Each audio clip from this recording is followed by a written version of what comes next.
Dios te ama y te llama. El programa donde usted encontrará una completa guía espiritual, con espacios para reflexionar sobre muchos de los problemas que hoy en día nos agobian, informarse sobre el quehacer de las distintas comunidades parroquiales, divertirse y mucho más. En su canal católico San José, Dios te ama y te llama, es un programa producido por la parroquia San Antonio. Y a su nombre folclores cantar, de mañana su gracia anunciar, y de noche tu fidelidad, con las 6 cuerdas del guitarrón y marimbas de rítmico son, pues tus hechos me alegran, Señor, son tus obras mi felicidad. El gusto florecerá como la palma y se multiplicará como cedro del Líbano. El justo florecerá como la palma y se multiplicará como cedro del Líbano. Son tus obras excelsas, Señor, y es profundo tu eterno pensar. El que es necio no ve tu poder, y el que peca ignora tu amor. Y aunque abunden las obras del mar, y cual hierba nazca el pecador, a la ruina sus obras irán, porque tú eres el Santo Señor. El justo florecerá como la palma y se multiplicará como cedro del Líbano. Y el justo florecerá como la palma y se multiplicará como cedro del Líbano, como cedro del Líbano. Estamos desde el Monasterio Inmaculada Concepción de María con Monseñor Juan Abelardo Mata Guevara. Bienvenido, Monseñor, a este su programa Dios te ama y te llama, en la cual abordaremos la historia, la vida y obra de Monseñor Madrigal.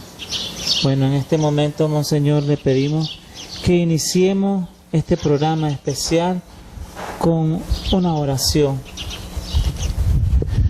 En el nombre del Padre, y del Hijo, y del Espíritu Santo. Amén. Señor Jesús, que nos hablas eterna y permanentemente a tus hijos predilectos y en nosotros a la creación entera. Te bendecimos no solamente por tu palabra, que hiciste vibrar en un tiempo en esta tierra, y la confiaste a tu iglesia, este tesoro precioso que llevamos en vasijas de barro, sino que con la fuerza del Espíritu vas plasmando esta nueva creación en el corazón de aquellos que se abren a tu palabra y creen profundamente en ella. Te bendecimos por los santos que has suscitado en tu iglesia, y en nuestra iglesia particular por Monseñor Nicolás Antonio Madrigal, por la beata María Romero, por tantas otras personas que no conocemos, pero que sí las comunidades conocen y son ejemplo de entrega a ti.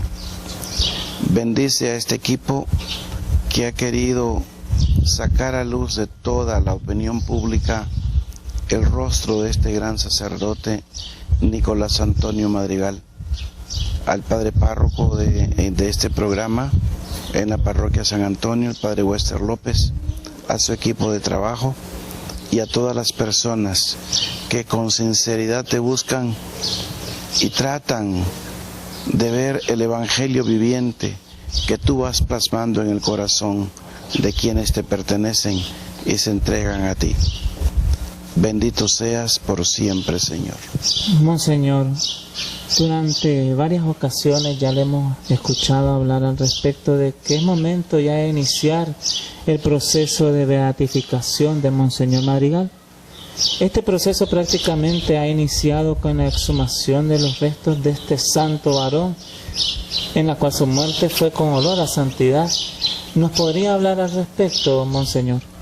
Sí, efectivamente, al venir a la diócesis, yo me encontré con este gran tesoro para la iglesia local, la vida de Monseñor Nicolás Antonio Madrigal, y sobre todo la experiencia de esta vida que muchas comunidades de origen indígena muy conectadas con él, al cual él manifestó sus preferencias, lo guardaban con un gran respeto en su corazón. Y así me encontré con que se venía haciendo una especie de culto, de veneración alrededor de su tumba, de sus restos, con las cosas buenas que esto lleva dentro del pueblo de Dios, como también con las desviaciones que ésta puede generar si no hay el encauce debido de esta fuerza del Espíritu que se va suscitando, porque usted sabe que no solamente en la historia actúa la fuerza del Espíritu, sino también hay un misterio de iniquidad que penetra también en nuestros corazones, y la lucha se da en el corazón de cada hombre. Me encontré concretamente en el cementerio de Mozonte una gran veneración hacia la tumba de Monseñor Nicolás Antonio Madrigal, a sus obras. Un cementerio que él mismo construyó, impulsó, compró esas tierras y organizó a la comunidad para construir ese cementerio. Y él quiso personalmente guiar la construcción de la bóveda en donde quería ser sepultado y quedar en medio de la comunidad indígena. A pesar de las leyes del tiempo de Celaya que prohibían los cementerios privados, y todo cementerio pasó desde aquella época a ser cementerio público. Más allá, encima de las leyes y respetando el sentir de un pueblo y por la caridad pastoral, Monseñor Nicolás Antonio Madrigal quiso quedar él no en un cementerio público, no, sino en un cementerio de la comunidad indígena, que ciertamente con la revolución los mismos indígenas sintieron que les arrebataron su cementerio, y también temía en cierto modo el arrebato de los restos de Monseñor Nicolás Antonio Madrigal. Ante esta situación, yo como primero que hice fue consulté en Roma qué pasos había que hacer para conservar esta devoción y desarrollarla, o esta veneración, mejor dicho. Y ellos me indicaron más o menos los primeros pasos que había que dar. Primero, custodiar los restos, evitar que se dieran desviaciones en esta veneración. Y para esta razón había que, de alguna manera, estos restos ponerlos en un lugar que la iglesia pudiera custodiarlos más fehacientemente. Me di cuenta de la urgencia de dar este paso porque oí decir por parte de exalumnos del Colegio Bartolomé de las Casas que fundó Monseñor Nicolás Antonio Madrigal, gente que mucho lo apreciaba, de querer construir un templo en el cementerio, y por otro lado sentí en el momento que podía tomar un carácter de política partidaria, por así decir, ¿verdad? Lo que el efecto que tenemos aquí en Nicaragua, y que echa a perder todas las buenas obras que se podía generar o se estaba queriendo gestar alrededor de la tumba. Por esta razón pedimos permiso al Ministerio de Salud y nos autorizaron, y en una forma rápida, sin mayor platillos y bombos, casi en silencio, una madrugada decidimos trasladar los restos del cementerio al templo de Mozonte, ya un lugar donde yo estoy convencido que un sacerdote, el mejor lugar para ser sepultado es al pie de un altar. El hombre que vivió para el altar y desde el altar sirvió, ahí es el lugar donde deben reposar sus restos, en modo especial si esta persona murió en fidelidad a su vocación. Recuerdo bien que agarramos casi desprevenidos a la población, había poca gente, naturalmente hubo críticas, hubo reacciones negativas por parte de que tenían planeados edificar un templo en esa zona. Toda la noche se trabajó para dejar lista la bóveda y solo jalar la caja. Sabíamos que la caja ya no estaba en buenas condiciones, teníamos que pasarlo a una caja nueva, y ya a las 7 de la mañana, 6 y pico, estábamos en el punto con el médico forense. Cuando yo llegué, entonces los trabajadores empezaron la obra de romper el área donde estaba la caja, y apenas jalaron aquella caja, apareció la caja, jalaron la manigueta se desprendió y se vino parte de pedazos de la caja. Yo dije, lo que quedó, lo que estaba allí con el aire, se ha de haber ya disuelto. Y se sintió un profundo olor a hierba fresca, a hierba recién cortada, un olor muy agradable. ¿Y cuál fue nuestra sorpresa? Que cuando ya terminaron de jalar la caja, su cuerpo estaba intacto, como un higo que se había secado. Se le miraban las venas en los brazos, se le miraban en el cuello, y al mover el cuerpo la quijada se le cayó y apareció su lengua intacta. Solo tenía en el ojo del pie derecho una mancha negra, el alba, como del tamaño de una moneda de chelín del tiempo de Somoza, y por lo demás que estaba como recién enterrado, sus ropas blancas, nítidas. El forense empezó a escribir, levantó acta, y sabíamos que Monseñor Madrigal no se le había hecho el trabajo de extraerles sus vísceras, que simplemente se le preparó y se le enterró. A lo menos esa era la noticia que yo manejaba, y le expliqué y pregunté al señor forense a qué se debía que el cuerpo estaba así. El forense me dijo, no tengo respuesta ante esto. Levantó acta, una copia de esa acta fue entregada a mi persona, y otra copia de esa misma acta fue puesta dentro del nuevo ataúd en donde se pasó el féretro. Entre 4 personas metieron la sábana por debajo de su cuerpo y la trasladaron a la nueva caja. No estaba planificado ningún discurso, la cosa era rápida, pero corrió rapidísimamente la voz, el pueblo se volcó, mucha gente lloraba y tocaba el féretro de Monseñor Madrigal. Y recuerdo que el jefe de entonces de la comunidad campesina me pidió permiso para hablar y yo se lo otorgué. En síntesis, sus palabras fueran estas: tú quisiste quedarte en medio de nosotros, fuiste toda tu vida obediente a la iglesia y sigues siendo obediente a la iglesia aún después de muerto. Contra tu voluntad te trasladan a otro lugar donde no pensaste quedar, Pero hoy la iglesia pide tu traslado al templo, allí estarás, y nosotros honramos tu memoria y aceptamos tu obediencia también. Eso fue en síntesis las palabras que dijo este campesino en una forma muy profunda, muy sentida, muy sabia y muy catequética. Y efectivamente, yo siento que promover la devoción o que las virtudes de Monseñor Madrigal sean conocidas por el pueblo y sea puesto como un modelo de fe, de esperanza y de caridad, es un llamado que el Espíritu Santo nos viene haciendo hace rato.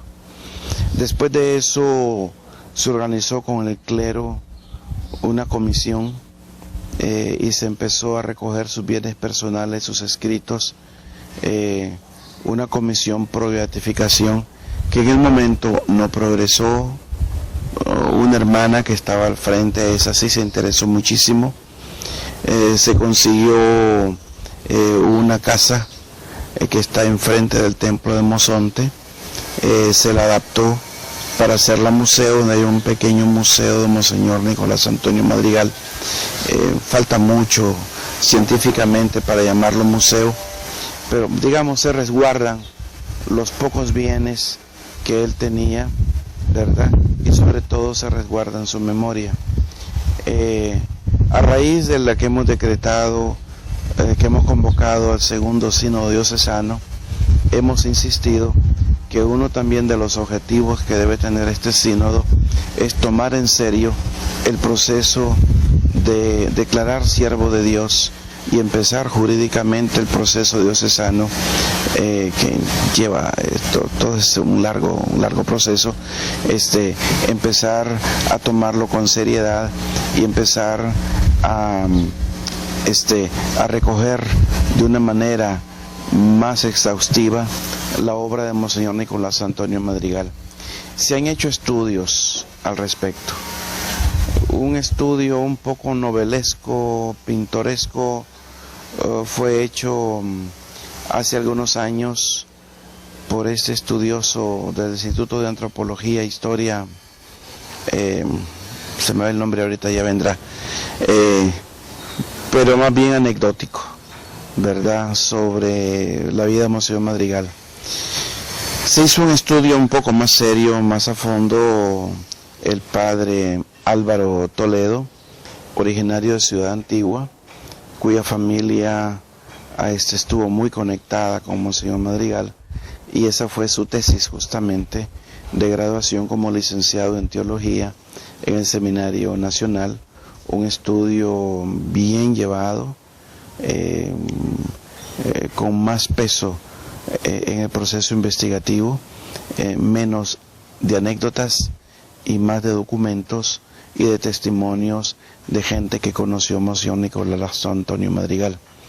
Recuerdo un campesino que cuando empezó a escuchar esto de que se quería empezar un proceso de beatificación de Monseñor Nicolás Antonio Madrigal, él sardónicamente dijo: Madrigal, un santo, como diciendo, ese hombre no fue santo. Hay personas que no lo consideraban santo, tal vez porque miraban su cáscara dura, amarga, porque era un hombre exigente, un hombre de pocas palabras. Algunos lo consideraban muy introvertido, misoginista, que despreciaba a las mujeres. Creo que hay que tomar a las personas en su época, en su cultura, en su formación, ¿verdad?, y no juzgarlas con los criterios del aquí y ahora, porque la palabra de Dios justamente no se nos dio toda de golpe. Ha venido Él progresivamente tomando al hombre como es en toda su rudeza y crudeza, ha venido afinando, y ha venido esta revelación afinándose cada vez más. Aunque la revelación está cerrada, sin embargo, por la fuerza del Espíritu, esta misma revelación nosotros lo vamos llevando a mayor conocimiento, a través que el mismo hombre se va humanizando y se va elevando su nivel de capacidad de investigación, de veracidad, humanidad, eso, ser humano simplemente. Y esto mismo nos lleva a saber emitir los juicios sobre los santos. No podemos poner en estos días como modelo de santidad a los primeros monjes que comenzaron la vida monástica en los desiertos y que no se bañaban y que entre más hediondos eran, se consideraban que eran más santos. O estaban los dendritas, que hacían votos de no poner pie en tierra, vivían en los árboles y claro, cuando se dormían para no caer a tierra se amarraban y quedaban suspendidos entre el cielo y tierra hasta que un buen caminante pasase por ahí y los colocase otra vez en el árbol y la misma comunidad los sostenía y les daba de comer. Claro, son modelos digamos, salvajes, entre comillas, para nuestra cultura de adhesión al Señor, propios de la época, de los primeros siglos de la era cristiana. No podemos poner esos modelos. Lo que sí se va al espíritu, justamente la opción total y radical por el Señor, que esta sí ciertamente Monseñor Nicolás Antonio Madrigal la vivió y sufrió. Monseñor, como usted lo ha dicho, usted estuvo presente en la exhumación de los restos de este gran santo. ¿Nos podría transmitir a los televidentes cuál es el testimonio de vida que usted vivió y de fe que usted vivió en ese momento? Como le decía, me di cuenta que estaba ante una persona porque su memoria ha sido conservada. Naturalmente el pueblo fiel le atribuye muchos milagros que algunos pues científicamente son difíciles de definir como tal, ¿verdad? Pero eso es un elemento importantísimo y fue mi primera gran instrucción para empezar a abrir o hablar de la causa de beatificación de él. Si ha habido una veneración continuada alrededor de su tumba y eso sí se ha dado.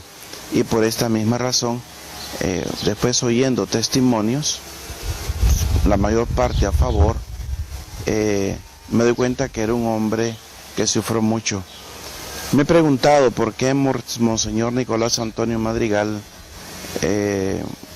vivía como un monje, casi encerrado en su casa cural, aunque su casa cural estaba abierta. Allí mismo empezó a funcionar la escuela Bartolomé de las Casas, ¿verdad? ¿Por qué la figura de la mujer él procuraba ponerla bastante a distancia, pero sin por eso dejar de cultivar amistades firmes y sólidas con damas? Lo sé por testimonios que también de ahora señoras ya venerables, ancianas, que cuando eran niñas tenían contacto con Monseñor Madrigal y miraban que otras señoras también lo tenían.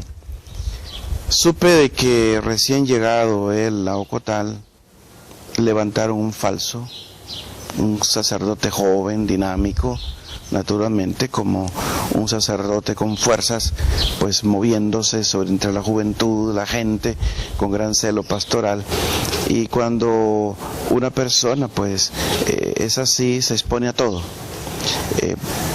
Parece que le levantaron un falso bastante grave y que él mejor optó por cerrarse y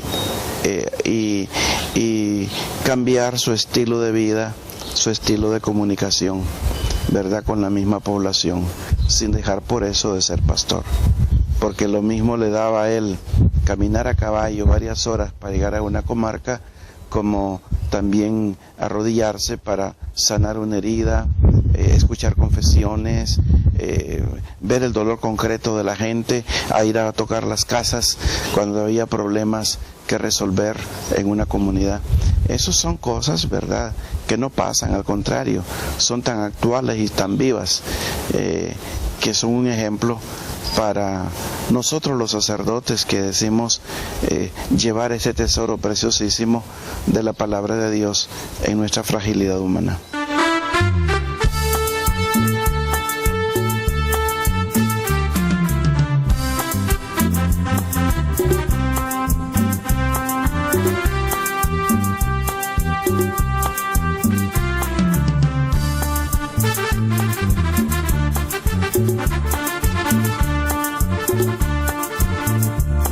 Jesús es mi pastor,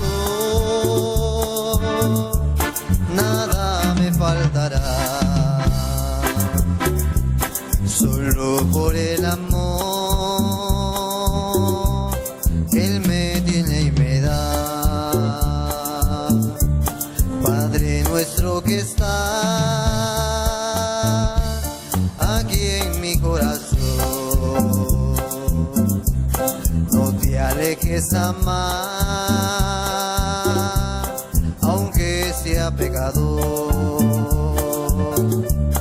Yo creo en Jesucristo, yo creo en Jesucristo, para llegar al cielo, para llegar al cielo, por la fe que yo tengo, por la fe que yo tengo, porque Él siempre fue bueno, porque Él siempre fue bueno.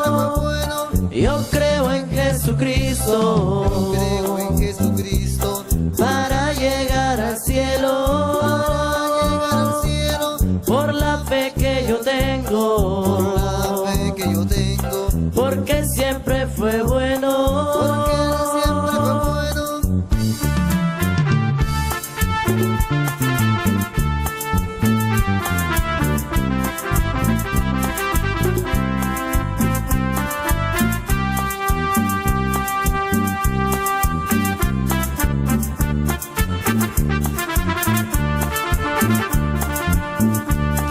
Alabarás al Dios, no importa la ocasión, para que seas feliz, para que seas mejor. Yo creo en Jesucristo, yo creo en Jesucristo, para llegar al cielo, para llegar al cielo, por la fe que yo tengo, por la fe que yo tengo, porque Él siempre fue bueno, porque Él siempre fue bueno. yo creo en Yo Jesucristo, creo en Jesucristo, para llegar al cielo, para llegar al cielo, por la fe que yo por tengo, la fe que yo tengo, porque Él siempre fue bueno, porque Él siempre fue bueno.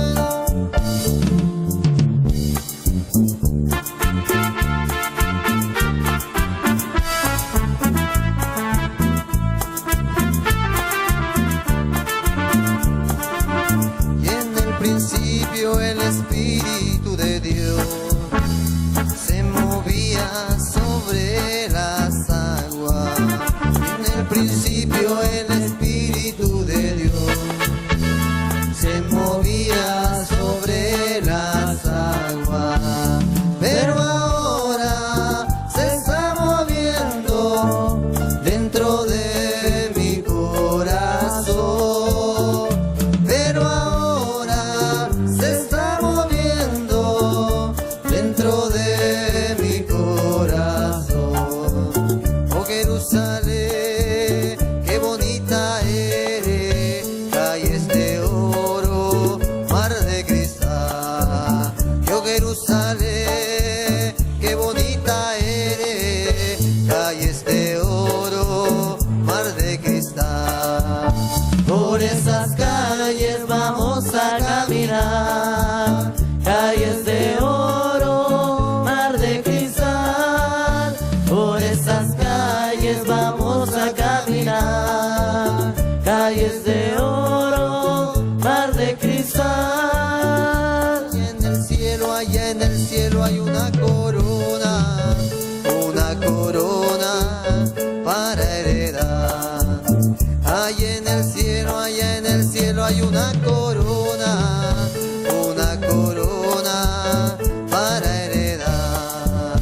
Si tú te duermes, otro vendrá y tu corona se llevará. Si tú te duermes, otro vendrá y tu corona se llevará. Decir, Monseñor, ¿cuáles han sido los hechos más relevantes de la vida de Monseñor Madrigal? Bueno, digamos, a nivel pastoral él fue un genio. Supo desarrollar la pastoral de santuarios. Estando prácticamente solo en ese inmenso territorio que no solamente era el actual municipio de Dipilto, Macuelizo, Santa María, Ocotal, Mozonte, Jícaro, sino también hasta Jalapa. Yo me encontré todavía que la fiesta de la Inmaculada, que es el 8 de diciembre, y que él la iba celebrando en cada territorio, en Jalapa se celebraba el 6 de enero. ¿Por qué? Porque en esa época era que Monseñor Madrigal podía llegar a presidir la fiesta, porque tenía que andar por todas las comarcas. Y después ideó o desarrolló más el santuario del Señor de Esquipulas, y organizó a todas las comunidades que un día al mes debían emigrar en peregrinación a este santuario, como también organizó allá por los 40 en Dipilto el santuario que llamó a Nuestra Señora de la Piedra, que hubo una peste allí y él empezó las rogativas pidiendo a la Santísima Virgen de Guadalupe que se liberara la población de la enfermedad. Y así al poco tiempo se dio la peste y llevaron en procesión la imagen de la Virgen y la colocaron en una gran peña, y él la llamó el Santuario de la Señora de la Piedra, y organizaba a la gente que fuera también una vez al mes allí. También, como en Mozonte, el santuario del Pocito, que decía la gente, como también el mismo Ocotal, otro santuario. O sea, a través de la peregrinación que era preparada con rezos, con catequesis, él llegaba a esos lugares, ahí esperaba a su pueblo, los confesaba, los catequizaba, les celebraba la Eucaristía y ya los mandaba de vuelta.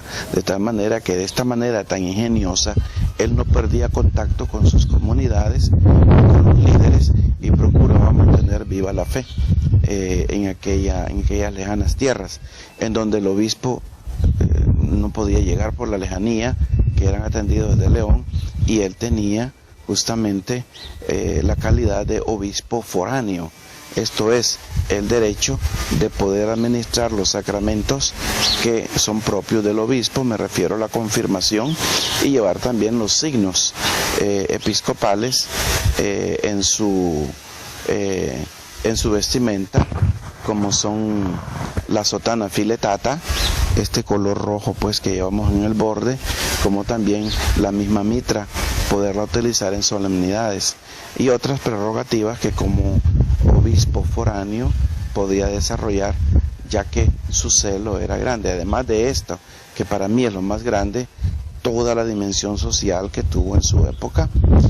Procuró abrir centros de trabajo, por ejemplo, caleras en Mozonte, abrió fuentes de trabajo en albañilería, carpintería, abriendo barrios nuevos en la ciudad de Mozonte, facilitando la adquisición de las viviendas, como también la educación misma, la escuela Bartolomé de las Casas, que tanto bien hizo en su momento en la población, como igualmente el primero que introdujo el cine, la radio en el territorio, y al final de sus días también su sueño era montar una clínica a todo dar para atender la salud, clínica en la cual él definitivamente después murió. Monseñor Madrigal era un gran evangelizador. Sí. Y le tocó recorrer una gran parte del territorio de Nueva Segovia, Ocotal, en tiempo muy difícil. Prácticamente toda Nueva Segovia en la actualidad y parte de Madrid. Y aún recuerdan los lugareños de Ocotal y Nueva Segovia con mucha fuerza la enseñanza de Monseñor Madrigal. ¿Nos podría decir cuál era el gran secreto de Monseñor Madrigal para su misión? Su amor tierno al Señor Jesús sacramentado. Si hubo un devoto del sagrario, fue él. Y la conciencia de la presencia del resucitado en el pan consagrado, y su grande amor a la Santísima Virgen María. Yo creo que estos dos amores lo empujaron a él a ser un hombre fiel y tener una gran inventiva, una capacidad de resistencia ante la incomprensión, los ataques, y sobre todo ya al final de su vida, que él predijo 10 años de oscuridad, de dolor y de persecución para la iglesia. A raíz pues de los secretos de Fátima, recuerda usted el año 60 que se iba a abrir el famoso cuarto secreto de Fátima, que después no se llevó a cabo en tiempos de Juan 23, pero sí se dieron algunas alusiones a este cuarto secreto. Él se montó en esta inspiración para justamente, recurriendo a ese mismo lenguaje cuasi apocalíptico que maneja el cuarto secreto, hablar de la necesidad de conversión, de volverse a Cristo y de ser fiel. Algunos hasta interpretaban literalmente y se preparaban con candelas, ¿verdad?, para esos 10 años de oscuridad, que lo entendían en forma material, cuando Monseñor Madrigal nunca habló en ese sentido, sino que habló de dolor, de persecución, de ataque frontal a la iglesia, pero terminados los cuales iba a venir un reflorecimiento del Evangelio en la región. Él murió con ese gran dolor de ver a su pueblo cómo lo fueron destruyendo y dividiendo entre madrigalistas y antimadrigalistas. Él vivió con gran dolor ver cómo entregar la parroquia a sacerdotes que traían otro lenguaje, sobre pretexto del Concilio Vaticano II y de remozar a la misma iglesia, predicar un evangelio de violencia y de muerte, ¿verdad? Y que esto vino a crear confusión y dolor en la misma feligresía. Esa fue la tumba con esta gran pena. ¿Nos podría decir, Monseñor, cuál es la enseñanza que nos da a los actuales sacerdotes? Si él nos puede seguir enseñando. Naturalmente, es una fuente de inspiración única. Amén de eso, hijo de su época, impulsó enormemente la acción católica.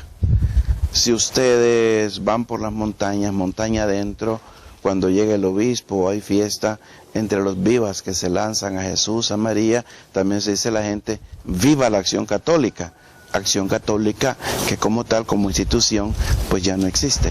Es obra de Monseñor Madrigal.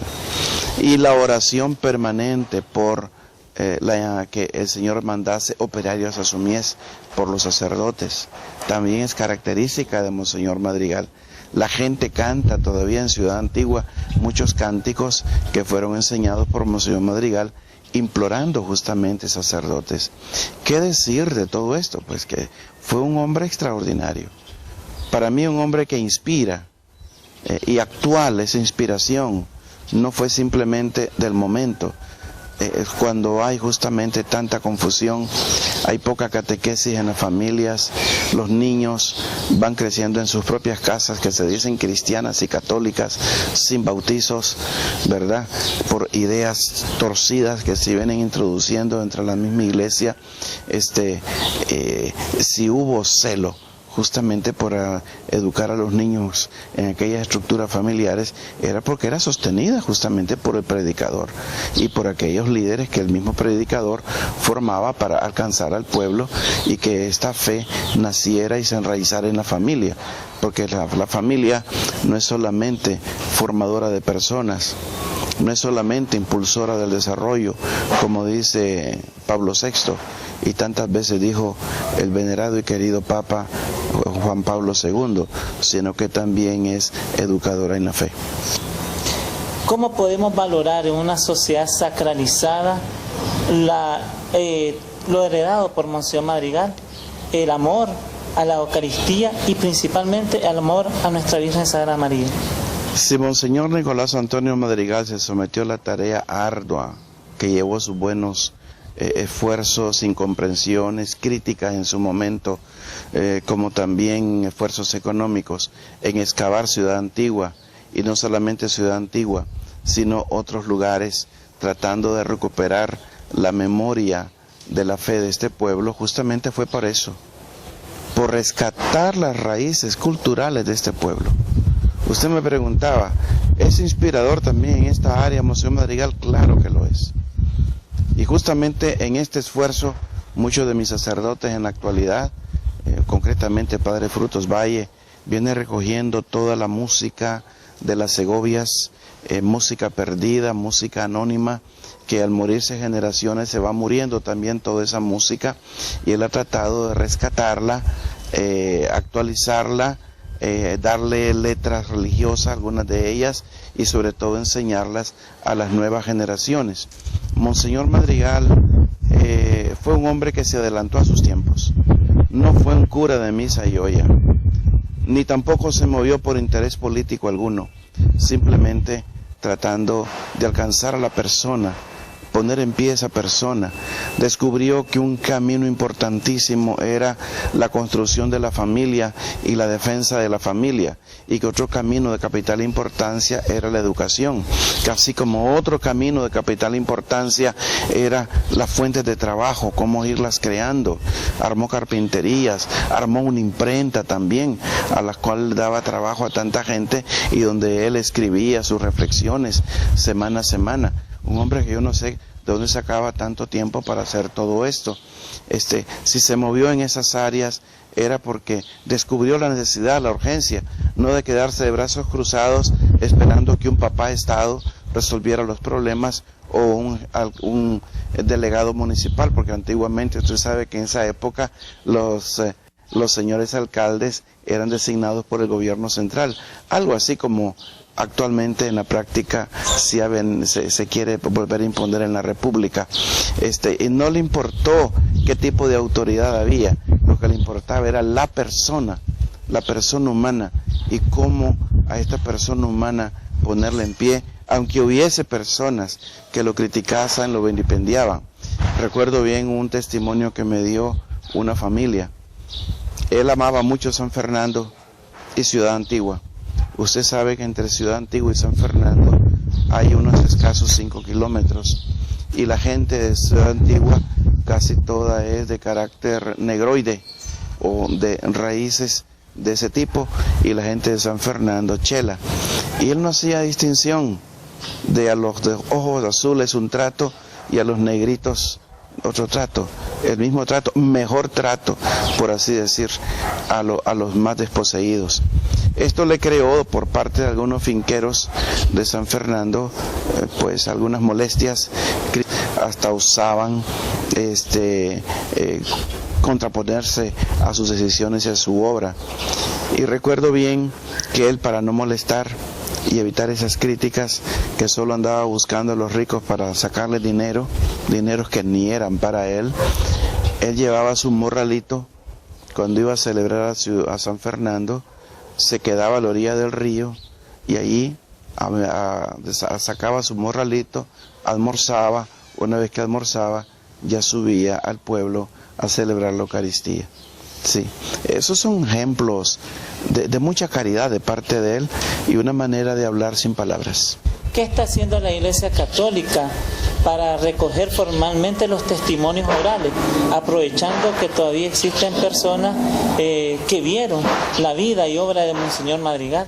Sí, un gran esfuerzo, digamos, serio, científico, sobre los hechos y la vida de Monseñor Madrigal lo hizo el sacerdote Álvaro Toledo.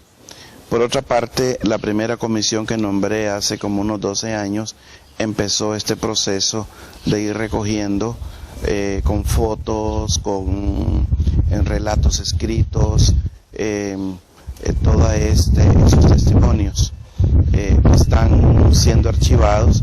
Algunos de ellos, en nuestra opinión, pues son muy débiles, no se pueden tomar como a milagros auténticos. Otros, pues sí, merecería la pena, y el Señor es el que nos va a decir. No somos nosotros que vamos a decir este sí es milagro, este no. El Señor mismo, cuando quiere algo, Él va poniendo los medios, los instrumentos, las personas adecuadas que permitan desarrollar un trabajo a fondo, que se valore. Por ahorita, la fase más importante que estamos llevando a cabo, más que milagros en sí, ¿verdad? Es la vida de Él, los hechos de Él, que ese es el punto fundamental de partida.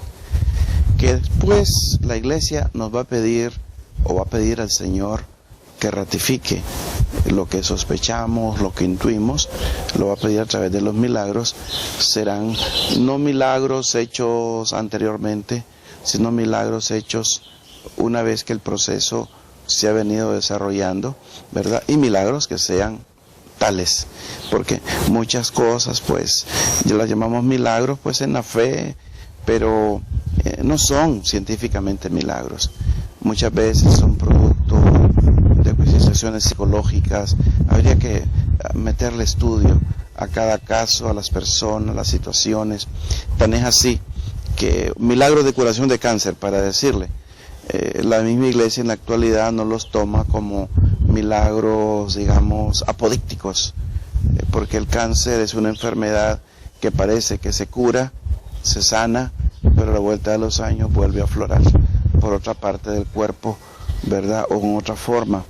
Por lo tanto, son algunas enfermedades, no se les considera como tal en forma inmediata, sino con el tiempo. Y se tiene hasta la persona de llevar todo su curso vital, y si muere no por esa causa, sino por otra, y se comprueba, ¿verdad?, que la sanación total y radical. Entonces sí, esto lleva tiempo. Esto no es producto de un entusiasmo momentáneo que estoy sano. Hay cosas, en verdad, que están a ojos vista. Suponga usted una persona que nació ciega y que nunca ha visto en su vida, y que, bueno, se somete a tratamientos porque los médicos dicen hay posibilidades, pero mínimas, pocas, y las cosas se dan. Son milagros que hay que tomarlos muy en cuenta. Y a veces también hay milagros que sopetón, de repente, fuera de asunto de cáncer, que puede darse también, se dan. Entonces eso lleva tiempo, eso lleva mucho estudiar a la persona, las situaciones. No se puede tan fácilmente llamar milagro a todo. Por esto mismo no es que se desprecia lo que la gente en su piedad, y yo mismo, que he sentido la bendición de Monseñor Madrigal, y cada vez que voy a Mozonte toco esa temática, sobre todo a partir como pastor su enseñanza. Hay cosas que cuántas veces me dijeron: allá lo esperan, hay un grupo armado, hay una emboscada, no se mueva. Yo me movía, decíamos, Monseñor Madrigal, él no se detuvo, yo tampoco, y mi Señor no se detendría, y si es mi hora, llegó mi hora. Pasé una vez en medio de la gente, no sé, no me dispararon, no me vieron. Eso yo lo atribuyo pues al Señor y este gran santo que sigue protegiendo a nosotros los sacerdotes. Yo estoy convencido de su santidad, pero no basta la convicción de un obispo. Es necesario que la iglesia, que la iglesia somos todos, lleguemos a esa convicción, y eso es poco a poco. ¿Cuál considera usted, Monseñor, que es el legado que nos deja Monseñor Madrigal en este año de la fe? Tomar la fe nada más como un acto de piedad o de simplemente de estudio de los principios de nuestra catequesis es un compromiso de amor, es un compromiso de vida que lleva todo, como dice San Agustín. Cuando se ama, uno busca conocer más a la persona amada, no para intelectualizar este amor, sino para dar más motivos para seguir amando. Al proclamar el Santo Padre el año de la fe, hay un elemento importantísimo que nos dice: primero, redescubrir el Vaticano II. Segundo, un aterrizaje concreto del Vaticano II, 25 años atrás, el catecismo de la Iglesia Católica. Digamos, son dos puntos de referencia importantísimos, pero no basta eso, también la caridad, hacer actos de caridad, de amor al prójimo, de expresión concreta de la fe, de ensuciarse las manos con la suciedad de la gente, llenarse de sajino de las otras personas, no ponerse en una campanita de cristal que yo soy el salvo, yo soy el hombre creyente, los demás son unos pecadores, ya están condenados, es inútil, no hay nada que hacer y mejor yo me salvaguardo. Eso no. Esa no es la fe que nos predicó el Señor Jesús. No somos budistas, ni es la fe que vivió y pagó con su vida Monseñor Nicolás Antonio Madrigal. Creo que la fe nos llama a un mayor empeño en la caridad, un mayor ardor en la esperanza y un mayor amor a nuestro Padre Santísimo, que Él, no obstante nuestras miserias, sigue fiel, nos ama, y el Hijo, la delicia de Él es estar con nosotros. Eso se traduce en expresión, digamos, cultural, las procesiones, las visitas al Santísimo, los jueves eucarísticos, las horas santas, las 40 horas, ahora hablan de los sitios de Jericó. Todas son expresiones de fe que en la oración uno va alimentando, pero esta oración que debe aterrizar en la vida. Si yo, a pesar de ser muy piadoso, muy devoto, pero soy un mal pensado, piensa mal y acertarás, mi lengua es como dice el salmista, ágil pluma de escribano, pero para escribir solo las miserias de la gente y no cantar las glorias de Dios, no tratar de ver la obra de Dios en una persona a pesar de sus pecados, no abrir esos ríos de esperanza que el Espíritu Santo suscita. Yo estoy ciertamente parcializado en el acto de fe, no estoy en verdad viviendo a fondo la fe. El año de la fe nos lleva, en síntesis, a estar en pie, como dijo el Señor Jesús: cuando venga el Hijo del Hombre a la tierra, ¿encontrará a alguien que esté en pie ante Él? Estar en pie por la fuerza del Espíritu, ser más humanos. Y estar en pie es tomar conciencia de que yo, ser humano, es tan cercano a la materia, al bios de un animal, pero infinitamente superior a ese animal, en donde la misma materia se hace consciente, toma conciencia de sí misma, y la misma creación entera, con las manos orantes del ser humano, se eleva a su Creador y baja a la tierra esas manos para seguir trabajando, transformando, poniendo la impronta espiritual de Dios que está en cada ser humano, poniéndola en la materia. Trabajo, cultura, educación, sentido de la dignidad del otro. Hago votos porque este amor a Monseñor Nicolás Antonio Madrigal en este año de la fe, redescubrirlo a él, nos lleve en verdad a redescubrir la belleza de formar una generación que conozca y ame a nuestro buen Señor Jesús. Agradezco a esa entrevista y Dios los bendiga a todos en el nombre del Padre, del Hijo y del Espíritu Santo. Amén.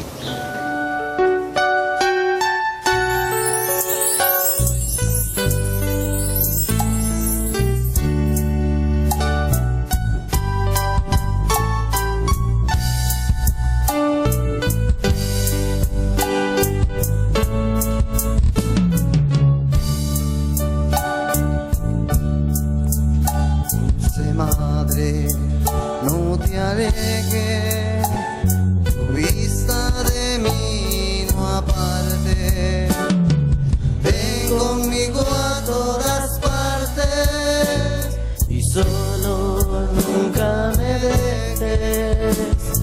Y ya que me proteges tanto como verdadera madre, haz que me bendiga el Padre, el Hijo y el Espíritu Santo.